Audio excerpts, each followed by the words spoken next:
Hello everybody, I'm Darshini, pursuing my Masters in Construction Engineering and Management at CEPT University, and my student code is PCM 25097. This feasibility study is prepared under the subject Construction Project Formulation and Appraisal. In this presentation, I will be explaining the feasibility of the project 6 laning of ring road, focusing on the three major assignments: risk assessment, contract structure, and the sustainability proposal. This project involves the six-laning of an existing ring road corridor with the objective of enhancing mobility, improving safety, and accommodating the increasing traffic demand. The widening is carried out entirely within the existing right-of-way, ensuring that no land acquisition is required. The project aims to upgrade the corridor's overall performance by strengthening its capacity, improving geometric design, enhancing drainage, and integrating safer traffic movements. The total project cost is 1,700 crores and the duration is 2 years. The intention is to transform the existing corridor into a high capacity, efficient, and reliable route capable of supporting present and future transportation needs.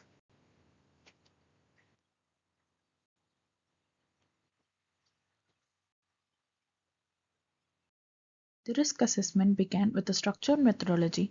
A total of 78 risks were identified and classified into 11 categories, including planning, construction, legal, design, performance, safety, political, financial, social, resource, and environmental related risks. Each risk was evaluated using a combined likelihood impact scoring model and mapped into threat and opportunity matrices. The risk owners were identified, and client has 30 risks, contractor has 25, consultancy has 12 risks, and PMC has 11 risks in total. The threat matrix analysis highlighted several high severity and medium severity risks. These include delays in approvals, shortage in labor availability, delay in material procurement, utility relocation challenges, safety hazards and accident risks, traffic diversion constraint, drainage and pavement design deficiency, cost overruns, and delay in environmental clearances. These risks directly influence construction timelines, cost predictability, and operational safety, and therefore play a critical role in determining feasibility. After prioritization, risks were assigned to four response strategies: avoid, mitigate, transfer, and accept. Avoid responses were applied to design related failures such as pavement design, geometric design, and drainage design, as errors at this stage affect the entire life cycle of the project.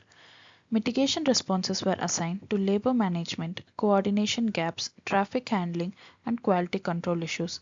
Transfer strategies were used for risk dependent on external agencies and policy conditions. Acceptance was assigned to uncertainties that cannot be eliminated, including climatic variations and pandemic related disruptions. This structured allocation ensures that each risk is managed based on its controllability and cost effectiveness. The overall conclusion from the risk assessment is that feasibility depends strongly on three aspects: timely approval, proper labor planning, and accurate cost control. When these areas are addressed early, the high severity risks maintained manageable and do not threaten the overall project outcome. With disciplined planning and proactive mitigation, the risk environment supports the feasibility of the six-laning project.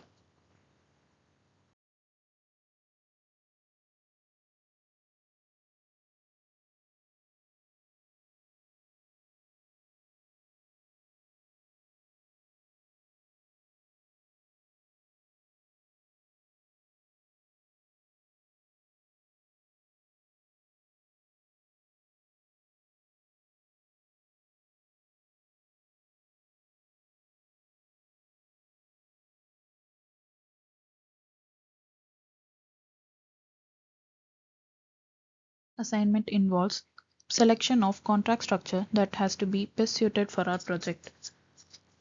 The contract evaluation compared EPC, BOT, and HIM models using criteria such as financial burden, risk allocation, private sector interest, and operational obligation.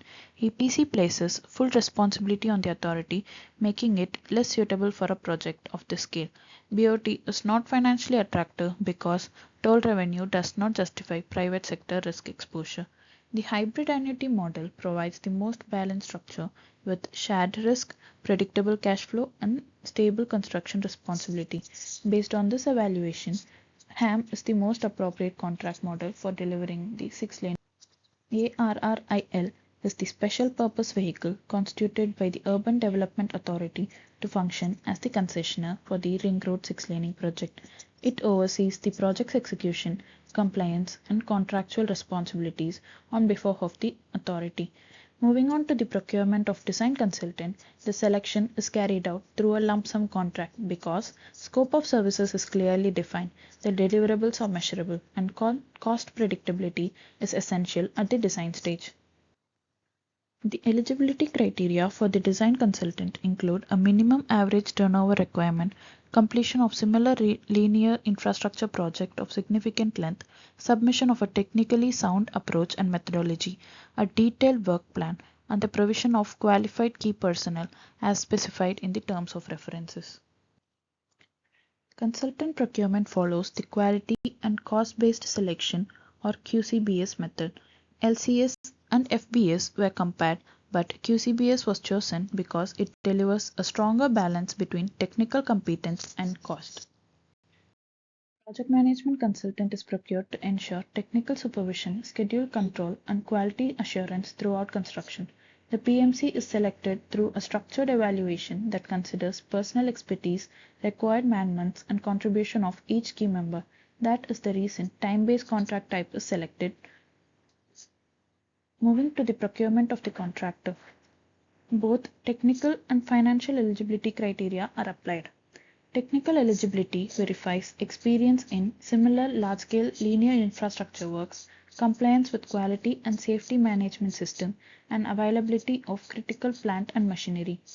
Financial eligibility evaluates turnover, net worth, liquidity, and overall financial stability to ensure the contractor can handle the project's cash flow requirements. The project is split into two packages to balance workload and accelerate execution, allowing parallel progress and reducing time-related risks. The selection considers special clauses like the capability to manage surveys such as LIDAR and ground penetrating radar, coordinate utilities, oversee environmental and statutory compliance, and manage site safety, drainage mitigation, and traffic movement during construction. Their role is critical because the entire project is executed within the existing right-of-way.